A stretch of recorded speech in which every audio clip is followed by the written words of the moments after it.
नमस्कार मेरे प्यारे भाइयों, मैं हूं अनुज और आप सुन रहे हैं आज की हॉरर कहानी, वो भी मेरी जुबानी।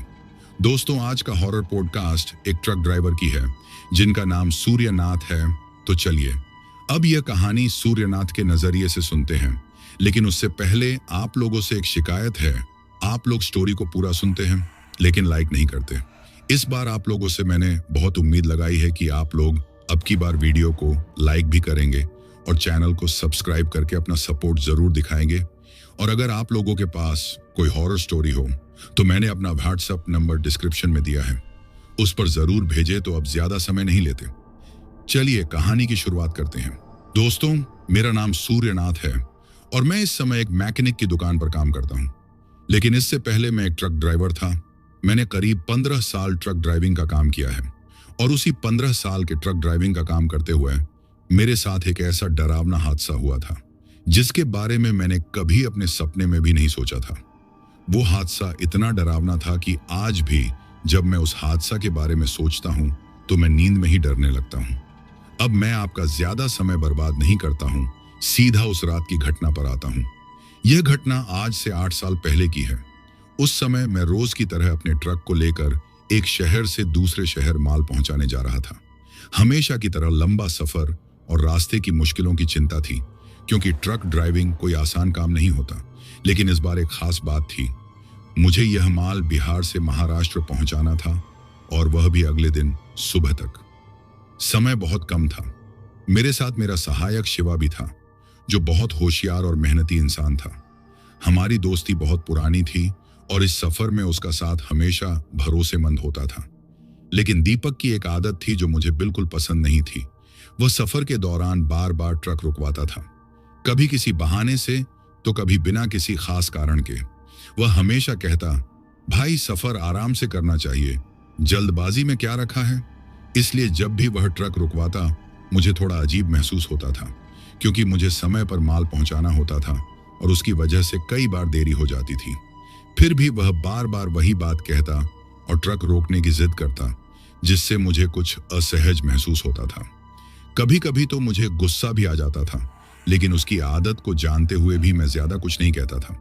हमने अपने सफर की शुरुआत दोपहर के करीब 1 बजे की, जब सूरज आसमान में आग बरसा रहा था। सड़कें इतनी तप रही थीं कि लगता था जैसे धरती भी जल रही हो। लेकिन हमारी नजर सिर्फ मंजिल पर थी। रास्ते में मेरे सहायक शिवा और मैं हल्की फुल्की बातें कर रहे थे। कभी पुराने किस्से छेड़ते तो कभी हंसी मजाक में खो जाते। सफर एकदम सहज लग रहा था, जैसे यह हमें सिर्फ खुशी देने के लिए ही बना हो। लेकिन हमें इस बात का बिल्कुल भी अंदाजा नहीं था कि यह सफर हमें आगे चलकर किस भयानक मोड़ पर ले जाने वाला था। घंटों ट्रक चलाने के बाद शिवा अचानक कहता, सूर्यनाथ भाई, पेट में चूहे दौड़ रहे हैं, कहीं खाना खाने के लिए रोक लेते हैं। उसकी बात सुनकर मैं हल्के से मुस्कुराया और कहा, जैसे ही कोई ढाबा दिखेगा वहीं रुकते हैं। शिवा ने लंबी सांस ली और सड़क पर नजरें गड़ा दी, शायद इस उम्मीद में कि जल्द ही कोई ढाबा नजर आ जाएगा। एक चीज जो मैं आप सबसे कहना चाहता हूं, शिवा को भूख बिल्कुल भी बर्दाश्त नहीं होती थी। हालांकि हमने सफर से पहले ठीक से खाना खा लिया था, लेकिन अब फिर से उसे भूख लग गई थी। मैंने घड़ी देखी, रात के 8 बज चुके थे। भूख तो मुझे भी लग रही थी, लेकिन मेरे दिमाग में बस एक ही बात थी, हमें समय पर मंजिल तक पहुंचना था। मैं चाहता था कि हम खाना जल्दी खा लें ताकि आगे रास्ते में रुकना न पड़े। कुछ किलोमीटर और चलते ही हमें सड़क के किनारे एक ढाबा नजर आया। मैंने ट्रक धीमा किया और शिवा से कहा, देख भाई, तेरा ढाबा मिल गया, अब पेट पूजा कर सकते हैं। ढाबा देखकर शिवा का चेहरा खिल उठा।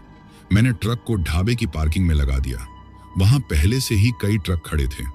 ढाबे के बाहर कुर्सियां और बेंच लगी थीं और उनमें से ज्यादातर पर ट्रक ड्राइवर और खलासी बैठे थे। शायद हमारी ही तरह वे भी सफर के बीच में खाना खाने के लिए रुके थे। ढाबा ज्यादा बड़ा नहीं था, लेकिन वहां भीड़ देखकर साफ लग रहा था कि यहाँ का खाना काफी मशहूर था। चूंकि ढाबे में बहुत भीड़ थी, हम दोनों थोड़ा इंतजार करने के बाद एक खाली बेंच पर बैठ गए। फिर हमने खाना ऑर्डर किया। कुछ मिनट बाद जब गर्मा गर्म रोटियां और दाल तड़का आया तो सच कहूं तो पेट ही नहीं, दिल भी खुश हो गया। शिवा ने पहला कौर मुंह में डालते ही कहा, भाई मजा आ गया। सच में खाना लाजवाब था। हम दोनों ने भरपेट खाना खाया और फिर कुछ देर वहीं बैठकर आराम करने लगे। हमारे पास ही कुछ ट्रक ड्राइवर बैठे थे जो आपस में हंसी मजाक कर रहे थे और एक दूसरे को अपने अपने सफर के किस्से सुना रहे थे। कोई कह रहा था, मुझे हर रास्ते के शॉर्टकट्स पता हैं, तो कोई बोला, अरे मैं तुम सबसे ज्यादा तेज ट्रक चलाता हूं। हम दोनों चुपचाप उनकी बातें सुन रहे थे। तभी उनमें से एक अधेड़ उम्र का ड्राइवर, जो बाकी सबसे ज्यादा अनुभवी लग रहा था, बोल पड़ा, अरे तुम सब बच्चे हो, मैंने जितनी उम्र ट्रक चलाने में गुजारी है उतनी उम्र तो तुम लोगों की है भी नहीं। उसकी बात सुनकर बाकी सब हंसने लगे। धीरे धीरे सभी ड्राइवर खाना खाकर उठने लगे और अपने ट्रकों में वापस चले गए। लेकिन वह अधेड़ ड्राइवर अभी भी वहीं बैठा था, अपने खाने की आखिरी बाइट खा रहा था। उसकी सफेद दाढ़ी और गहरी झुर्रियां उसकी उम्र का साफ संकेत दे रही थीं। मुझे जिज्ञासा हुई तो मैं उसके पास जाकर बोला, बाबा, इस उम्र में भी आप ट्रक चला रहे हैं? सच में आपकी हिम्मत को सलाम। मेरी बात सुनकर वह हल्का सा मुस्कुराया और बोला, बेटा, 40 साल हो गए मुझे इस सड़कों के सीने पर ट्रक दौड़ाते हुए। जब तक जान में जान है तब तक ये सफर जारी रहेगा। उसकी आवाज में अजीब सा आत्मविश्वास और रहस्य था जो मुझे अनजाने ही असहज कर रहा था। खाने के बाद मैंने उस बुजुर्ग ड्राइवर से बातचीत जारी रखी। फिर मैंने हिम्मत जुटाई और उससे पूछा, बाबा, आपने अभी कुछ देर पहले कहा था कि आपको हर रूट के शॉर्टकट्स पता हैं। क्या सच में आपको मालूम है? उसने हल्की मुस्कान के साथ जवाब दिया, बिल्कुल बेटा, 40 साल से ये सड़कें मेरा घर रही हैं। मैं हर रास्ते से गुजरा हूं, चाहे वो सुनसान जंगल हो या बीहड़ इलाके। कई ऐसे रास्ते हैं जो बहुत कम लोग जानते हैं। उसकी बात सुनकर मेरे दिमाग में एक विचार आया। मैंने तुरंत कहा, अगर आपको इतने शॉर्टकट्स पता हैं तो क्या आप मुझे कोई ऐसा रास्ता बता सकते हैं जिससे मैं जल्दी अपनी मंजिल तक पहुंच जाऊं? यह सुनकर वह कुछ देर चुप रहा, फिर बोला, तुम कहां जा रहे हो? मैंने उसे अपनी मंजिल के बारे में बताया। मेरी बात सुनते ही उसके चेहरे का रंग थोड़ा बदल गया।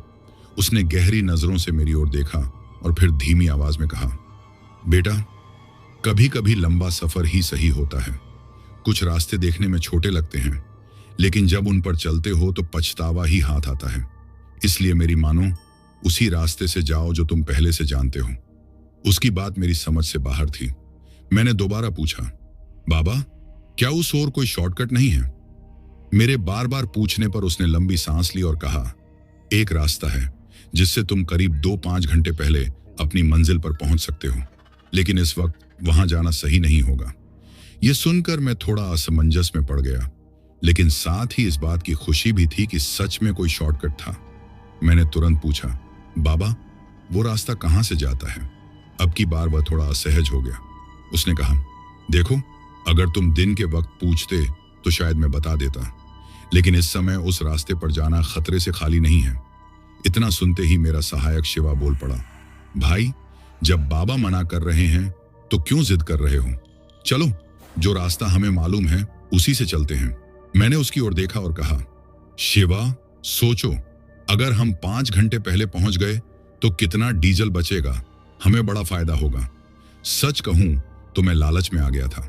मैंने शिवा को चुप रहने का इशारा किया और फिर बाबा से कहा, ठीक है बाबा, मैं अभी नहीं जाऊंगा, लेकिन आप मुझे शॉर्टकट का पता तो बता ही दो, ताकि अगर कभी दिन में जाना हुआ तो उसका इस्तेमाल कर सकूं। बाबा ने मुझे संदेह भरी नजरों से देखा और फिर बोले, मुझे उम्मीद है कि तुम इस वक्त उस ओर नहीं जाओगे, लेकिन जब तुम इतना जिद कर ही रहे हो तो सुनो। फिर उन्होंने बताया, यहां से करीब 10 किलोमीटर आगे एक सड़क मिलेगी जो हाईवे से अलग होकर अंदर जाती है। वही है वो शॉर्टकट जिससे तुम 5 घंटे पहले अपनी मंजिल पर पहुंच सकते हो। उस सड़क के पास एक पुराना बोर्ड लगा मिलेगा। जैसे ही वो दिखे समझ जाना कि यही वो रास्ता है। इसके बाद उन्होंने गहरी आवाज में जोड़ा, वो रास्ता बहुत सुनसान है, दिन में भी वहां मुश्किल से कोई गुजरता है। मैंने उनकी बात सुनी, सिर हिलाया और शुक्रिया कहते हुए अपने ट्रक की ओर बढ़ा। लेकिन तभी बाबा ने पीछे से मुझे आवाज दी, बेटा, गलती से भी रात के वक्त उस रास्ते पर मत जाना। उनकी यह बात सुनकर शिवा फिर से बोल पड़ा, बाबा, आखिर बताओगे भी कि वहां जाने में क्या खतरा है? बाबा ने उसकी ओर देखा और गंभीर स्वर में कहा, जितना मैंने कहा उतना ही याद रखना, बाकी बातों में मत पड़ो। मैंने उनकी ओर देखा। फिर बिना कुछ कहे अपने ट्रक की ओर बढ़ गया। हम दोनों ट्रक में बैठे और अपने सफर की ओर निकल पड़े। हमने अपने ट्रक को स्टार्ट किया और हाईवे पर आगे बढ़ने लगे। कुछ ही देर में हमने लगभग 10 किलोमीटर का सफर पूरा कर लिया। तभी हमें हाईवे के किनारे एक सुनसान सड़क दिखाई दी। मैं थोड़ा उत्साहित हो गया और अपने सहायक शिवा से कहा, देख शिवा, यही वो शॉर्टकट है जिसके बारे में बाबा ने बताया था। अगर हम इससे चले तो जल्दी पहुंच जाएंगे और डीजल की भी बचत होगी। मेरी बात सुनकर शिवा थोड़ा चिंतित हो गया। वह बोला, भाई एक बार फिर सोच लो। बाबा ने साफ मना किया था कि रात के वक्त इस रास्ते पर मत जाना। हमें इसके बारे में कुछ पता भी नहीं कि आगे कैसा होगा। मैंने हंसते हुए कहा, अरे रास्ता ही तो है। दिन के वक्त बाबा कह रहे थे कि यह ठीक रहता है, तो मतलब दिन में यहां से गाड़ियां गुजरती होंगी। कोई डरने की बात नहीं है। शिवा ने फिर कहा, लेकिन रात को गाड़ियां नहीं चलती। बाबा ने बिना वजह तो मना नहीं किया होगा। मैंने उसकी बात को हल्के में लेते हुए जवाब दिया, तुझे कैसे पता कि रात को कोई गाड़ी नहीं चलती? और बाबा कौन सा रात में आकर देखते हैं कि यहां कौन आता है और कौन नहीं? चल, ज्यादा मत सोच, बस आराम से बैठ। इसके बाद मैंने ट्रक को उस सुनसान सड़क की ओर मोड़ दिया। जैसे ही हम अंदर घुसे, हमें सड़क के किनारे एक पुराना जर्जर सा बोर्ड दिखा। चलते चलते मेरी नजर उस पर पड़ी। उस पर बड़े बड़े अक्षरों में कोई चेतावनी लिखी थी, लेकिन बाकी का लिखा हुआ छोटा था और साफ नजर नहीं आ रहा था। शिवा ने भी उस बोर्ड को देखा और तुरंत मुझसे बोला, भाई तुमने देखा? उस बोर्ड पर कुछ लिखा हुआ था। मैंने लापरवाही से जवाब दिया, हाँ देखा तो था, शायद लुटेरों से सावधान रहें जैसा कुछ लिखा होगा। बाबा ने इसलिए रात में मना किया होगा ताकि हम किसी मुसीबत में न फंसें। लेकिन चिंता मत कर, हम ट्रक नहीं रोकेंगे, सीधा चलते रहेंगे। अब हम उस सड़क पर अंदर तक जा चुके थे। जैसे जैसे हम आगे बढ़ रहे थे, माहौल और भी अजीब होता जा रहा था। सड़क के दोनों ओर घना जंगल फैला हुआ था। ट्रक की हेडलाइट्स के सामने आते ही पेड़ों की टेढ़ी मेढ़ी शाखाएं अजीब आकृतियां बना रही थीं, जैसे कोई छुपकर हमें देख रहा हो। चारों तरफ गहरा सन्नाटा था। बस हमारे ट्रक के इंजन और टायरों की आवाज उस सन्नाटे को चीर रही थी। रास्ता इतना वीरान था कि दूर दूर तक कोई गाड़ी नजर नहीं आ रही थी। घने पेड़ों के झुरमुट के कारण रास्ता और भी डरावना लग रहा था। माहौल में एक अजीब सा बोझिलपन था, जैसे यह जगह किसी अनजाने डर से भरी हुई हो। आसमान में काले बादल छाए हुए थे, जिससे चांद की हल्की रोशनी भी धरती तक नहीं पहुंच पा रही थी। चारों तरफ घना काला अंधेरा था, जिसे चीरने की कोशिश सिर्फ हमारे ट्रक की हेडलाइट कर रही थी। लेकिन उसकी रोशनी भी ज्यादा दूर तक नहीं जा रही थी, मानो अंधेरा उसे निगलने की कोशिश कर रहा हो। सड़क संकरी थी और घने पेड़ों से ढकी हुई। ऐसा लग रहा था जैसे यह रास्ता हमें किसी अनजाने खतरे की ओर ले जा रहा हो। ट्रक के शीशे से बाहर देखने पर बस काली परछाइयां नजर आ रही थी, जो डर को और बढ़ा रही थी। शिवा घबराते हुए बोला, भाई ये रास्ता कुछ ज्यादा ही सुनसान नहीं लग रहा? मुझे तो अजीब सा डर लग रहा है, कहीं हम भटक न जाएं। मैंने उसे शांत करने की कोशिश करते हुए कहा, शॉर्टकट रास्ता है, थोड़ा अलग तो लगेगा ही, घबराने की जरूरत नहीं है। हम सही जा रहे हैं और जल्दी ही हाईवे के उस हिस्से में पहुंच जाएंगे जहां से हमारी मंजिल पास होगी। हम कुछ और आगे बढ़े ही थे कि अचानक शिवा बोला, भाई ट्रक को किनारे रोक लो। मैंने हैरानी से पूछा, क्यों, क्या हुआ? शिवा हड़बड़ाते हुए बोला, भाई मुझे टॉयलेट जाना है, बहुत जोर से लग रही है, ट्रक रोक लो। मैंने शिवा से कहा, इस सुनसान रास्ते पर ट्रक रोकना ठीक नहीं रहेगा, थोड़ा कंट्रोल कर लो। जैसे ही हमें कोई सुरक्षित जगह दिखेगी मैं ट्रक रोक दूंगा। शिवा बेचैन होकर बोला, भाई काफी देर से रोक कर रखा है, अब मुझसे और बर्दाश्त नहीं हो रहा। बस 2 मिनट की बात है, जल्दी से जाऊंगा और आ जाऊंगा। उसकी हालत देखकर मुझे मजबूरन ट्रक रोकना पड़ा। वैसे भी इस सुनसान सड़क पर हमें अब तक कोई गाड़ी नजर नहीं आई थी। मैंने कहा, ठीक है जल्दी आ जाना, वैसे भी रात में यहां रुकना ठीक नहीं है। शिवा जल्दी जल्दी ट्रक से उतरा और अंधेरे में चला गया। मैं जानता था कि उसे 15 मिनट से कम नहीं लगेंगे, लेकिन 2 मिनट भी नहीं हुए थे कि अचानक शिवा वापस ट्रक में चढ़ गया और बोला, चलो भाई जल्दी से यहां से निकलते हैं। मैंने हैरानी से पूछा, अरे इतनी जल्दी आ गए, अभी तो तुम गए ही थे। शिवा बोला, टॉयलेट ही तो करना था, कितना वक्त लगता?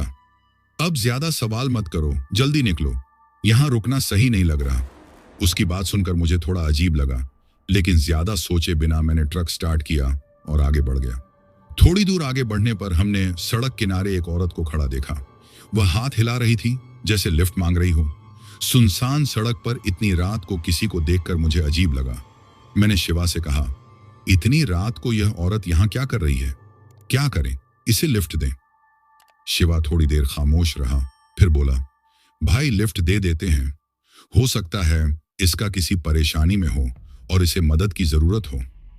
मुझे हैरानी हुई, क्योंकि आमतौर पर शिवा लिफ्ट देने के सख्त खिलाफ रहता था। आज पहली बार वह किसी अजनबी के पक्ष में बोला था।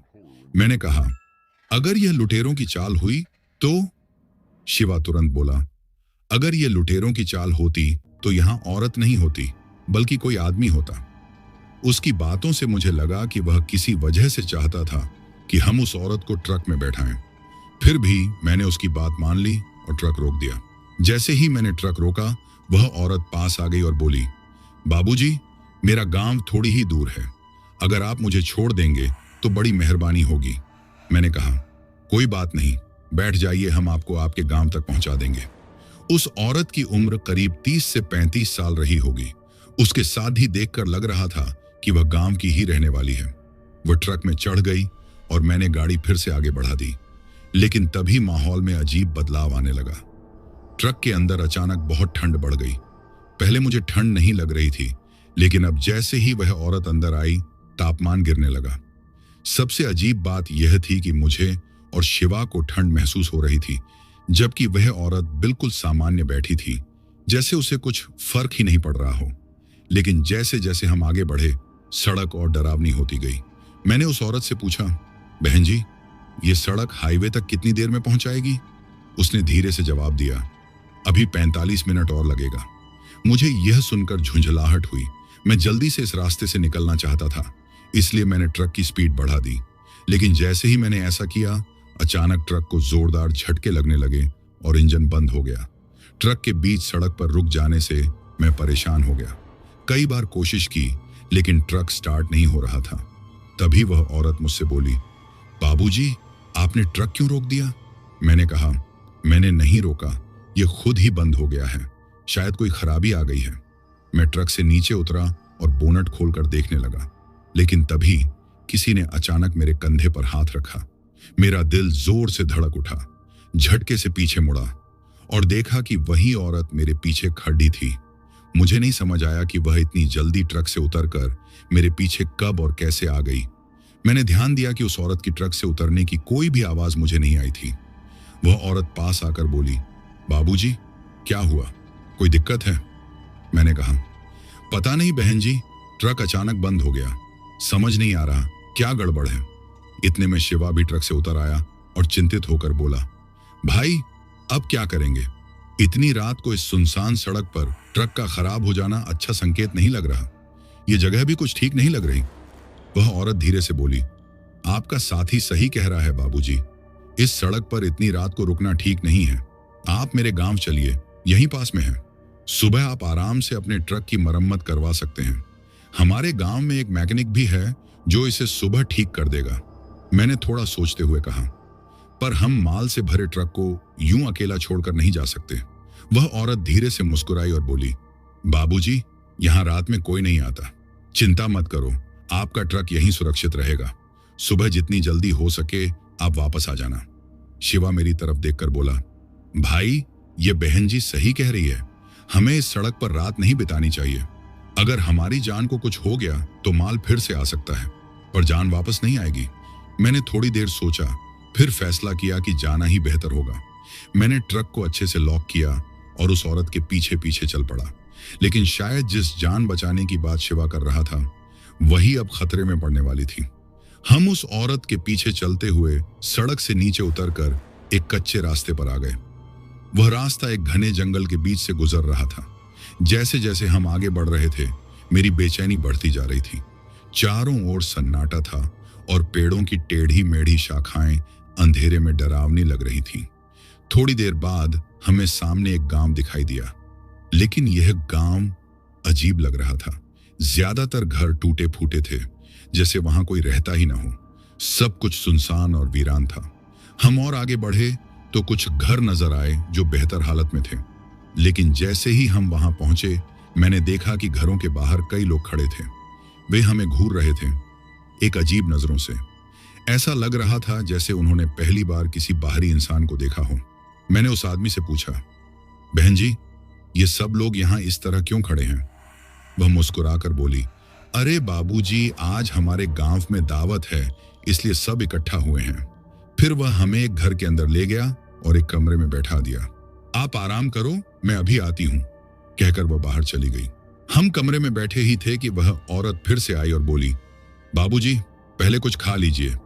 मैंने मना करते हुए कहा, नहीं बहन जी, हमने खाना नहीं खाएंगे, बस आप सोने का इंतजाम करवा दीजिए। लेकिन तभी शिवा बोल पड़ा, बहन जी, मुझे तो बहुत जोर से भूख लगी है। मैंने हैरानी से उसकी तरफ देखा। शिवा, तुमने तो मेरे साथ ढाबे पर खाना खाया था, फिर अब अचानक इतनी भूख कैसे लग गई?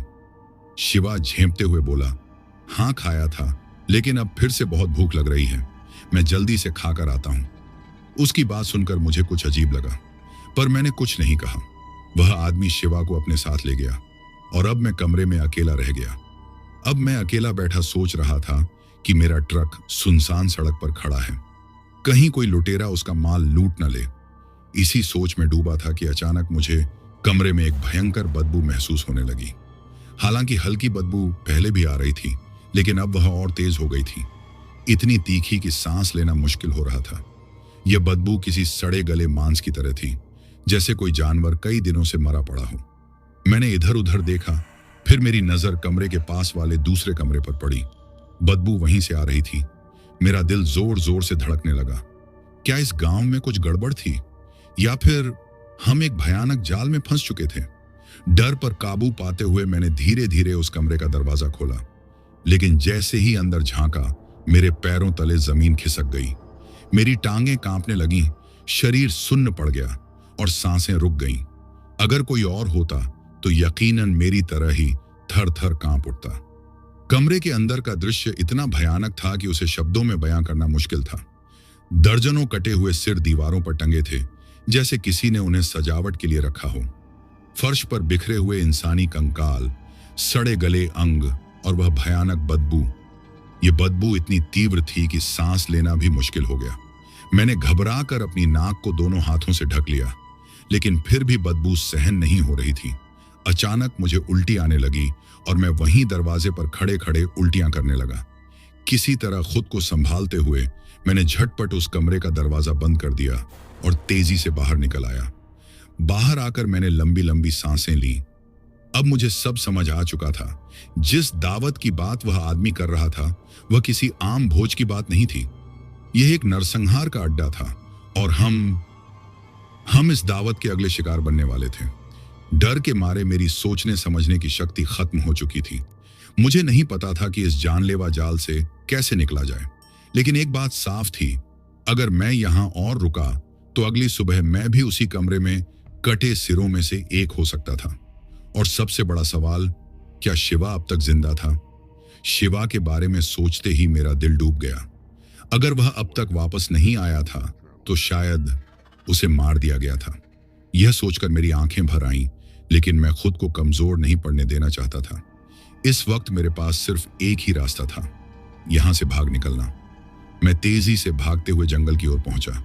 घने पेड़ों के बीच अंधेरा और ज्यादा डरावना लग रहा था, लेकिन मैं बस भागते जा रहा था। तभी अचानक मेरे कदम वहीं रुक गए। मुझे ऐसा महसूस हुआ जैसे किसी ने मेरे पैर पकड़ लिए हों। मैंने झटके से पीछे मुड़कर देखा और मेरा खून ठंडा पड़ गया।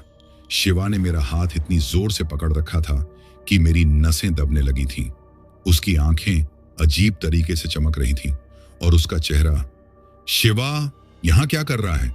जल्दी भाग यहां से, नहीं तो हम मारे जाएंगे, मैंने घबराते हुए कहा। लेकिन मेरी बात सुनकर शिवा मुस्कुराया और उसकी हंसी, वह हंसी इतनी भयानक थी कि मेरे रोंगटे खड़े हो गए। फिर उसने जो कहा वह सुनकर मेरी रूह कांप गई। मारा तो तुझे वैसे भी जाना है, तुझे क्या लगा तू इतनी आसानी से भाग जाएगा? मुझे समझ नहीं आया कि वह क्या कह रहा था।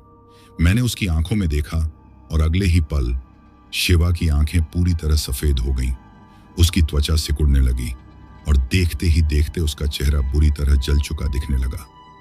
उसके जिस्म की चमड़ी सड़ चुकी थी और शरीर के कई हिस्सों पर मांस लटक रहा था।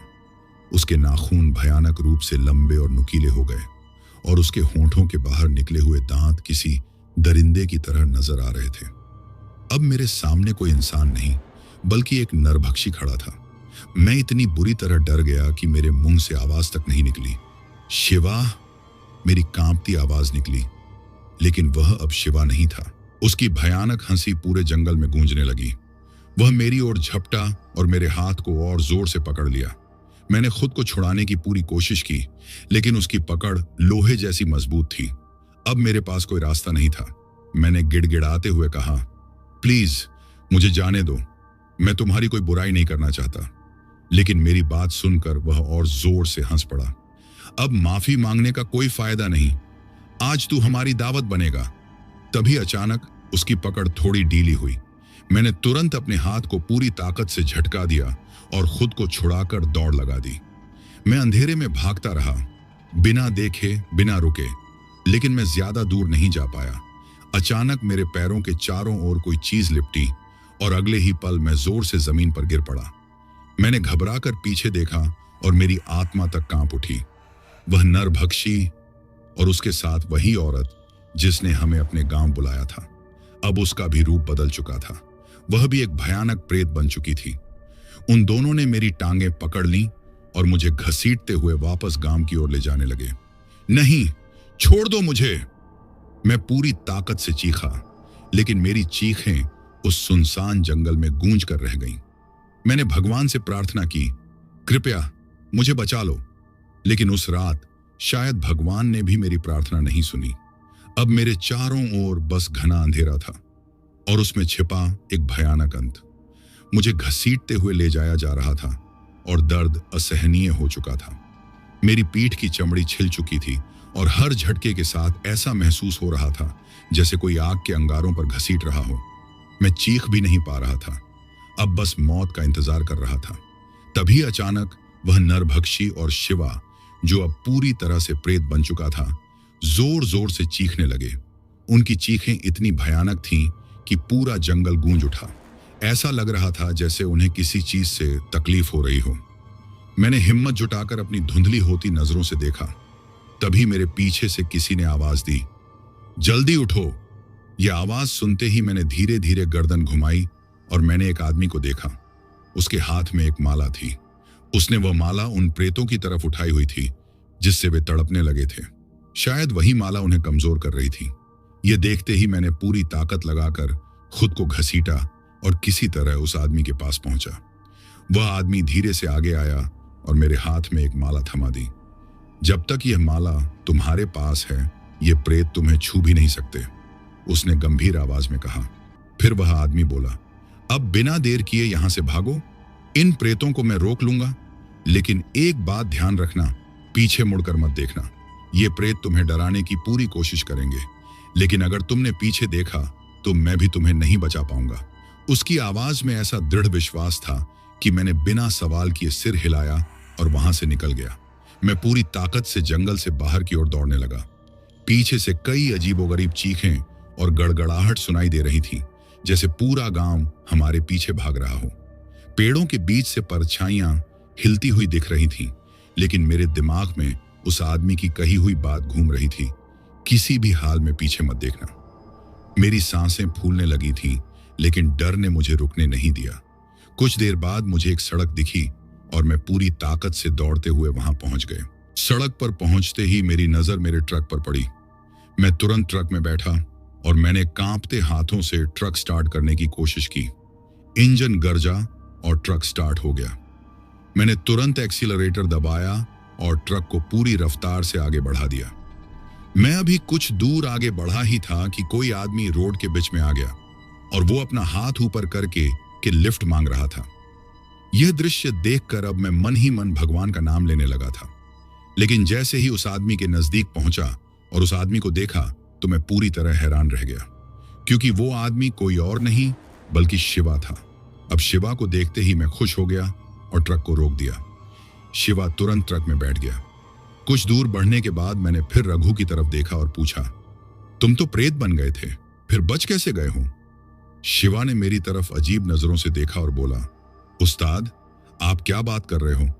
आपने तो मुझे उस सुनसान सड़क पर अकेला ही छोड़ दिया था। ये सुनते ही मेरी आंखें फटी रह गईं।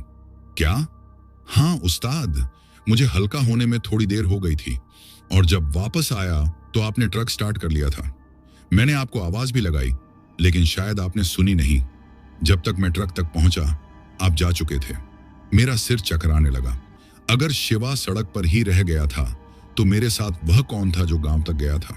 शिवा ने आगे बताया, जब आप चले गए तो मैं बहुत घबरा गया था। मुझे समझ ही नहीं आ रहा था कि क्या करूं। तभी अचानक मैंने देखा कि तो रास्ते में एक बाबा आ रहे थे। मैंने तुरंत उनको सारी बातें बताई तो उन्होंने बताया कि इस गांव में नरभक्षी प्रेतों का वास है। उन्होंने मुझे यह माला दी और कहा कि इससे वे प्रेत कमजोर हो जाएंगे। फिर मैंने पूछा, तो वह आदमी जो हमारे पीछे खड़ा था वही बाबा थे? उन्होंने हमें बचाने के लिए खुद को वहां रोके रखा। मैं अवाक रह गया। मैंने ट्रक की स्पीड और बढ़ा दी। अब हमें किसी भी हालत में इस जगह से जितनी जल्दी हो सके दूर जाना था। जैसे जैसे ट्रक आगे बढ़ रहा था, मेरे दिल की धड़कनें धीरे धीरे शांत होने लगी। लेकिन एक सवाल अब भी दिमाग में गूंज रहा था। अगर शिवा मेरे साथ नहीं था तो मेरे साथ जो शिवा के रूप में था वह कौन था? शायद इसका जवाब मैं कभी नहीं जान पाऊंगा। कई किलोमीटर तक लगातार चलने के बाद हमें दूर एक मंदिर दिखाई दिया, जो शिव जी का मंदिर था। मंदिर के साथ ही एक गांव भी नजर आया। जैसे ही हमने मंदिर को देखा, हमारे दिल को एक अजीब सी राहत मिली। ऐसा लगा जैसे अब हम सही जगह पर पहुंच चुके हैं, एक पवित्र स्थान जहां कोई भी प्रेत या छलावा हमारा कुछ नहीं बिगाड़ सकता। मैंने बिना कोई देरी किए ट्रक को मंदिर के सामने रोक दिया। हम दोनों एक दूसरे की तरफ देखे बिना ही जल्दी से ट्रक से उतरे और भागते हुए मंदिर के अंदर चले गए। मंदिर में प्रवेश करते ही हमें एक बाबा जी दिखाई दिए। वे शांत मुद्रा में बैठकर पाठ कर रहे थे। हमें अंदर आता देख उन्होंने अपनी आंखें खोली और हमारी तरफ देखा। बेटा, तुम बहुत डरे हुए लग रहे हो, क्या हुआ? उनकी आवाज में ऐसा अपनापन था कि मुझे पहली बार ऐसा लगा जैसे मैं किसी सुरक्षित स्थान पर हूं। मैं दर्द से कराहते हुए बोला, बाबा जी, हमने बहुत बड़ा अनर्थ देख लिया है। हम मौत के मुंह से बचकर आ रहे हैं।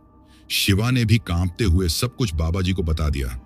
कैसे हमें छलावे ने घेरा, कैसे हमने नरभक्षी प्रेतों को देखा और कैसे हमें यह माला दी गई जिसने हमारी जान बचाई।